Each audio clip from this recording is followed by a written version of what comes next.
মাসখানেকের মধ্যে একটা জাতীয় নির্বাচন অনুষ্ঠিত হতে যাচ্ছে।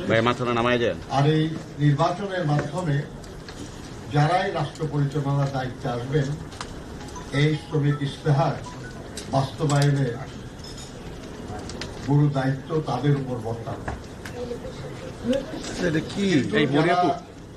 দায়িত্বে আসবেন না, আমরা মনে করি তাদেরও অত্যন্ত গুরুত্বপূর্ণ ভূমিকা পালনের সুযোগ রয়েছে।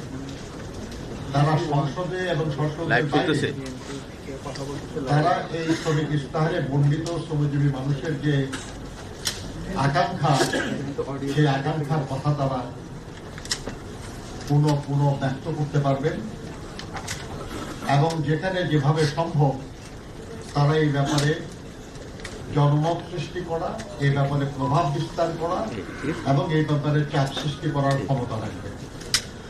এই কারণে আমরা বাংলাদেশের প্রায় সব রাজনৈতিক দল এবং জোটের কাছে আমরা এই ইশতেহার নিয়ে গিয়েছি। অনলাইনে পাঠানো হয়েছে, ব্যক্তিগতভাবে যাওয়া হয়েছে এবং আমরা সকলের সহযোগিতা চেয়েছি।